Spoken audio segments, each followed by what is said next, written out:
Hello everybody, and thank you for joining us again for another video on anthropology. For today's topic, we're going to be talking about work of a forensic anthropologist and what forensic anthropologists do and what is forensic anthropology. Forensic anthropology is a specialized branch of physical anthropology which deals with the medico-legal investigation. So this branch of science grew out of the need for skeletal and anatomic expertise in criminal investigations. So they were needed for their expertise and kind of their knowledge of the human body when it came to discovering, like the discovery of human remains in criminal investigations.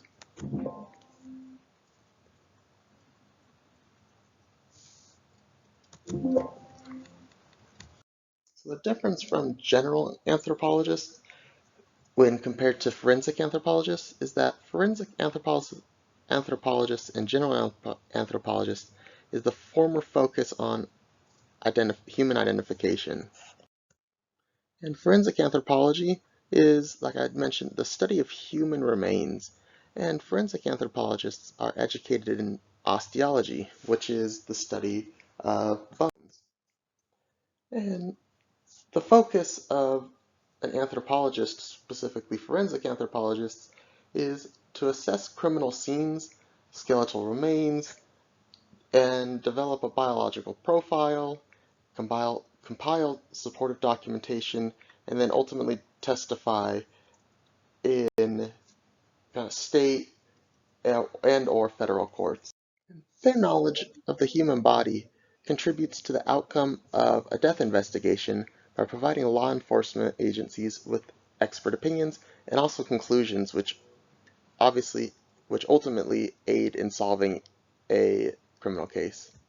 So the human skeletal anatomy has 206 bones, and in total men for a male skeleton it weighs about 12 pounds, and for a female skeleton it is about 10 pounds in total. Forensic anthropologists try to answer some of these questions when they get called out to a criminal investigation where remains are found is, are these actually bones? And if they determine that they are bones, are they the remains of a human or an animal? And how many bodies are there? And how long have these remains been kind of here in that area? Have they more recently, or are they more show more signs of decomposition? And what was the cause of death for this person? And how long has it been since this person died? Some of the other questions are, what was the race of the individual? What was their sex? How old were they? How tall was the person? What bony pathologies did the individual have? And then what traumas did the individual have? So by traumas is what kind of injuries did the person have? And then what individual traits did the individual have? So what kind of identifying information that can help investigators in their criminal investigation on the remains? And while identifying the remains, individuality may be determined by surgical procedures or broken bones. So if the anthropologist sees some sort of surgical procedure or a broken bone, for example, so they might be able to trace it back to a recent procedure, or at least the medical professional that performed the surgery. And determination of age from bones. So ages 0 to 5, teeth are the best for forensic odontology, and for ages 6 to 25, it's the epiphyseal fusion, which is the bone ends to bone shaft, like the fusion of the bones. And this fusion varies with sex and is typically complete by age 25. So it also helps to possibly determine between the sex of a person if the remains are of a person between the ages of 6 and 25. And ages 25 to 40, it's very hard because there's not much variation in bones after 25, the age of 25. So it makes it a little bit harder to determine an exact age. And the best that forensic anthropologists if they determine this, is to give the age range between 25 and 40, which is obviously a larger range in time. And if we have a person ages 40 and up, we use different medical conditions that can all help us kind of clue into the age. So arthritis or the breakdown of a pelvis, occupational stress, which are all unique clues into a person possibly being of an older age. And age estimation is not an exact science, and age estimations are usually expressed in a range of years, such as this individual was 40 to 50 years of age at the time of death. And as we can see, as an example of the determination of age from bones, is occupational stress can wear down bones. So if you're, depending on your occupation, it will put different stresses and wear and tear on a person's bones. And also, your skull is different depending on your age, kind of going from infancy up to kind of your older, up into that 40s and up. And sex. So, male and female bone structures are going to be very different are going to be very different. And there's subtle changes, as we can see in the pelvis, with a female's is more wide and open due to having for the possibility of reproduction, and which allows for their pelvis to be more wide and open, while we can see a male's is more closed and kind of tighter together. And with same with the skull, as we can see with the kind of the ridges in between your eyes on a male and female are also different as well. And so the pelvis is one of the best determinations for sex because females have a wider subpubic angle, and they also have a wider sciatic notch and a broad pelvic inlet as well, which we pointed out kind of the inlets here, kind of showing the difference. And also the cranium, as I mentioned, a lot of the ridges are different. Um, the chin is significantly more square in males, and the jaw, the mastoid process, is more wide and robust in males. And also the forehead slopes more inwards on males.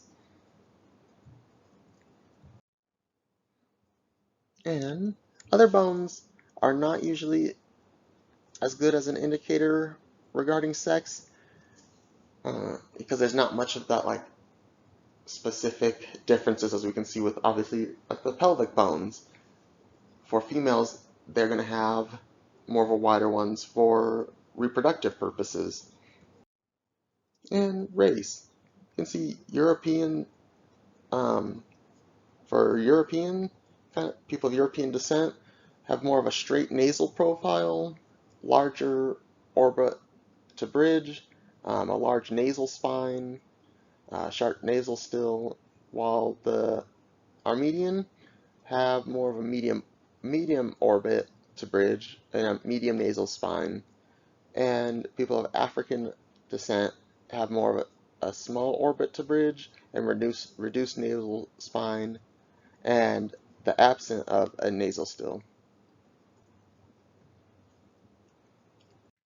So the cranium is really the only reliable bone, and even then it can only tell general categories. such as a mongoloid is a person is a person categorizes or is a category of all of Asian descent and Native American descent as well, which have wider cheekbones, concave incisors, width between eyes is the greatest, and Caucasians, which is a person of quote unquote white or more European descent, is narrow, has a narrower everything. So their cheekbones are narrower, um, the width between their eyes is also narrower than any other category. And for estimating height, measuring bones, how long bones like the femur or humerus can help estimate height. So databases established that that like a use of a mathematical relationships and different tables for males, females, and different races as well. So a recent study done um, in kind of our department was the comparison of body height and um, precocious femur length among North Indian students. And for male students, to find the height, we did 147.85 plus the 0.5922 times F, which is the femur length. And then for females, we had 143.76 plus that 0.3615x times the femur, well, yeah, times the femur length. And determining time of death. So if there's a naked eye appearance is unreliable, so we have to look at information such as soft tissue, ligaments, and if there's tags, like still some remnants of this, it's less than 5 years old.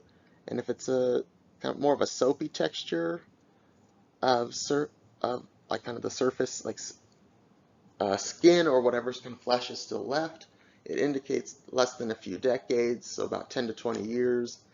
And then if it's light or crumbling bones, it's more likely that it's around a century or more old. And when determining the cause of death, so sharp force trauma is like a bone cut, blunt force trauma, like broken bones, and then we have to look at the antemortem versus postmortem breaks. So was these traumas done before or after the time of death? And then perimortem injuries, which are injuries that occurred at or around the time of death and may have even caused the death.